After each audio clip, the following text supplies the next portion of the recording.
Hello everyone, in this video we're going to be learning about formulas and names for ionic compounds. So we're going to start by learning how to write formulas for ionic compounds and then move on to learning how to name ionic compounds. And this is all part of a skill that we need to learn, which is writing formulas of ionic and covalent compounds and names of ionic and covalent compounds. So let's start with our method for writing formulas. And when I talk about a formula, I mean a basically chemical symbol for a compound. Like these are all formulas. Ag2S, that's a formula. So I'm going to give you the name of a compound and you need to be able to write out the formula. So the method you need to use, and remember while doing this, is that the total charge of the compound has to be 0. So total charge of compound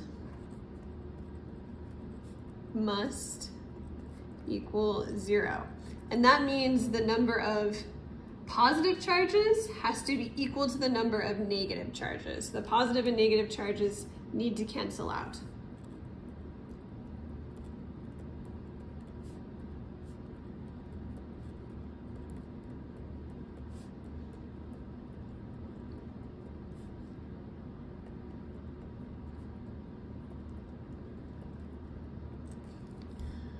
So let's do a couple of examples of writing formulas if we are given a name of a compound.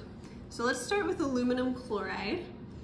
I recommend that to do this formula writing, that you make a little chart, just a 2-column chart, and we're going to write the symbol for aluminum ion on the left side and chloride ion on the right side. And that's gonna help us see what our charges are and what we might need to do to make them cancel each other. So we need to look up aluminum on the periodic table and see what charge it has when it becomes an ion. So aluminum is in the +3 column, which means it's going to be written as Al3+. And then if we look up chloride ion, chloride is the ion form of chlorine, and when it becomes an ion, it gains a -1 charge. So chloride is going to be a -1. When something is a -1 or a +1, we usually just write the minus or the plus sign. So remember, our goal is to make the total charge equal 0. So right now, I have more positive charge than negative charge, so my total charge does not equal 0. Right now it equals 3 minus 1, so +2. So for it to equal 0, I need more than one of these ions. And as you're looking at this, you can probably say, okay, I need another chloride. Because if I have another chloride, if I add those 2 negative charges together, now I have a -2 charge. That's still not enough to cancel out my aluminum, so I'm going to need a 3rd chloride. That gives me a total of -3 on this right side, which is enough to cancel out or neutralize my +3. So the overall charge will be 0. Now this is not the formula. This is a method to help us figure out the formula. So to write the formula, we need to write each ion, and then we write a subscript that shows how many of each ion we needed. We're not gonna actually put the charge in the formula, we're just gonna put the number of ions. So there was 1 aluminum ion. If there's just 1, we don't bother to write a subscript 1. We just assume that people will know it's a 1. So we'll write aluminum, and then we will write a subscript 3 for the chloride. So AlCl3. Again, the 3 is showing that there are 3 chlorides. It's not showing the charge, it's just showing the number of chlorides. Let's try another example. This says iron, and then we've got parentheses, Roman numeral 3, oxide. So if we look at the periodic table for iron, we see, oh, it's a transition metal. So we cannot tell its charge from the periodic table. But luckily, it has Roman numerals, and the Roman numerals tell me the charge of the iron. They don't tell me how many irons. It's not telling me that I have 3 irons necessarily. It's just telling me that the charge of the iron is a +3. So if I make my chart, I know my iron is going to be +3. And then I need to look up oxide, which is the ion form of oxygen. When oxygen becomes an ion, its charge is -2. So we can write O2 minus right here. And then I need to make these charges cancel or equal 0. So this looks a little bit tricky because I've got a 3 and a 2, but a lot of you can probably see that if I add another iron, that would give me positive 6. And then it's very easy to make this side equal negative 6 by adding 2 more oxygens. So now I've got positive 6, negative 6. So my formula would be Fe2. Again, the 2 is showing that there are 2 irons. O3, because there are 3 oxygens. No charges, no Roman numerals written in this formula. We can figure all of that out based on the charge of the oxygen, so we don't need to write it in the formula. All right, last example, we've got calcium nitrate. So let's start with calcium. Calcium is an alkaline earth metal, and it has a charge of positive 2. So that's pretty simple. We'll just write Ca2+. Now nitrate, you'll notice the ending is 8, ATE. So this is not just nitrogen on the periodic table. If it was just nitrogen, it would be called nitride. Because remember, we had some rules earlier about naming ions, and one of them was if you have a single element, or an anion that's a single element, you name it by changing the ending to "ide." So nitrogen from the periodic table would be nitride. So since this says nitrate, that means this is something other than just N from the periodic table. And since it ends in 8, we know, oh, it must be on the polyatomic ion chart, which it is. So if I look on this chart and look for nitrate, it's NO3 -1. So the 3 is not part of the charge. That's just telling me that there are 3 oxygens in this polyatomic ion. The charge is a -1. So we're gonna write NO3 -1. Now I've got positive 2 and -1. That means I need 1 more nitrate to cancel out my positive 2. So this will be CaNO3 2. And that is the formula for calcium nitrate. All right, and there will be a lot more practice for you, but those examples show everything that you really need to know when you are writing formulas of ionic compounds. Watch for Roman numerals and watch for polyatomic ions, and then just make sure your charges cancel. Now we're going to talk about naming ionic compounds, and we've already learned rules for naming individual ions. If you remember, there's 2 for cations, 1 if it's not a transition metal, 1 if it is. And then for anions, there's a rule if it's not a polyatomic ion, and there's a rule if it is. So I kind of summarized these rules right here in this graphic for you. These 2 are the rules for cations. This is if it's not a transition metal, name it normally. If it is a transition metal, give it the Roman numerals. And these are the rules for anions. If it's a single element, add "ide." And if it's a polyatomic ion, look up its name on the chart. So all we need to do when we are naming a compound is separate it into cation and anion, and then name each part. So let's try it with this example. We've got Na2O, and Na is our cation. There's 2 Nas, they're both our cations, and then O is our anion. So for our cations, if it's not a transition metal, we just give it its normal name.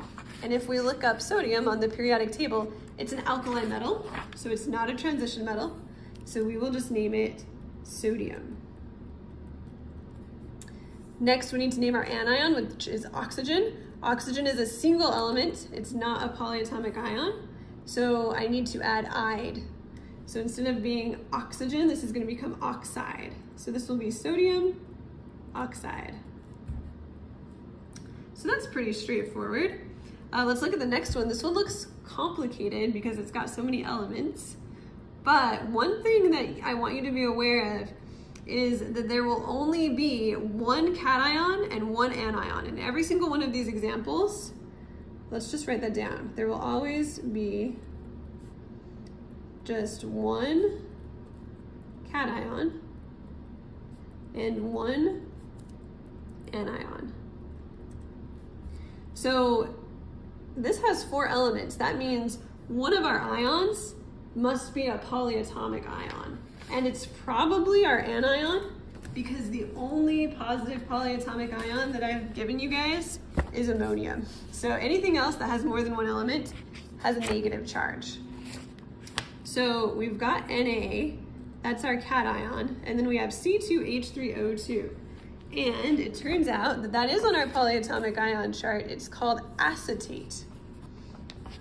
So sodium is just going to be called sodium because it's not a transition metal. And then C2H3O2 is called acetate. And we don't have to change the name of the polyatomic ion, we just leave it the way it is. So that's pretty straightforward. Okay, now we've got CuCl2. So copper is our cation. By the way, it's probably helpful to say at this point, the cation is always written first. You've probably noticed that, but in all of these formulas, the cation is always first. So that's another thing you can depend on. The cation is always written first.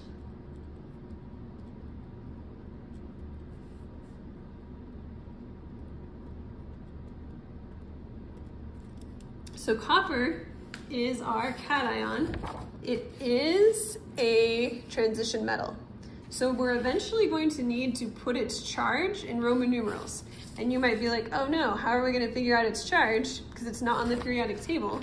And I will show you how in just a minute. We're going to come back to that. We're going to leave space for the Roman numerals. And we're just really quickly going to name Cl. So Cl is the ion form of chlorine, so it's going to be called chloride. And let's also just notice while we're looking here, it's got a -1 charge.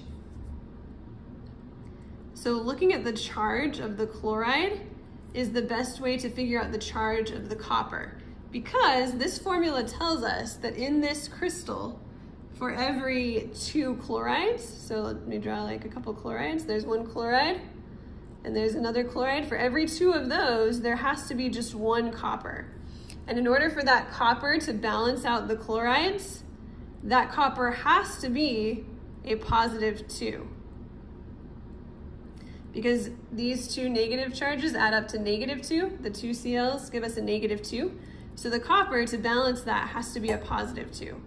So that means our Roman numerals have to be 2. Okay, we'll do some more with transition metals so you can see some more examples of how this works. Let's do CrNO3. So Cr, again, it's a cation, it's another transition metal. It's chromium. So we're gonna need Roman numerals. Let's write out the name, but leave a blank space for the Roman numerals.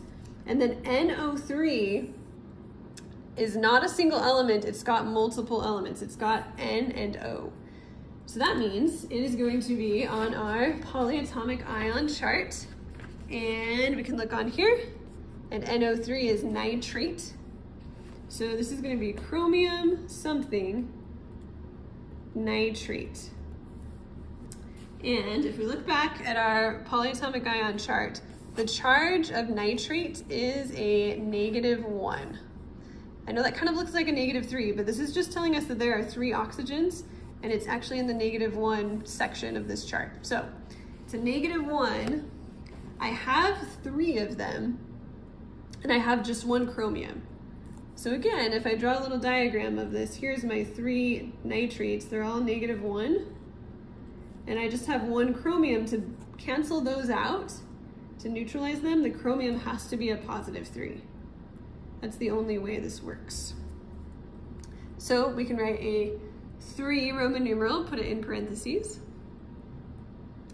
And then we can move on to our last 2 examples. So we've got Ag2S. Ag is silver, and it's also a transition metal. So we're gonna need Roman numerals. Once again, just wanted to get you a lot of practice with the Roman numerals. So let's leave that blank. Let's look up S. This is just a single element. So we'll find it on the periodic table and change the ending of its name to "ide." So it will be sulfide. And the sulfide is a -2 charge. Now this one is a little bit different. I have 2 silvers and 1 sulfide. So if I draw this, here's 1 silver, here's another silver, and then I have a sulfide that's a -2. So since the sulfide is a -2, for the silvers to cancel it out, each one of them has to be a +1. They're gonna be a +2 overall, but what we wanna write in here is the charge of each individual silver. So it's gonna be silver 1. Last example, we've got NH4 2 CO3. So this one is a little bit weird because it's got NH4 at the beginning, which is our 1 positive polyatomic ion. And then it also has CO3, which is another polyatomic ion called carbonate. So this one has ammonium and carbonate, and that is how we name it. We don't change the names at all. They're both from the polyatomic ion chart, so we just call this ammonium carbonate. All right, and that is how we write names for ionic compounds and formulas for ionic compounds. And hopefully you already knew this, but ionic compounds are compounds that have a metal and a non-metal. So compounds where we've got stuff from the left side of the periodic table and the right side. So make sure before you write a formula like this or name something using these rules that what you're looking at is actually an ionic compound and not a covalent compound, because there are separate rules for those.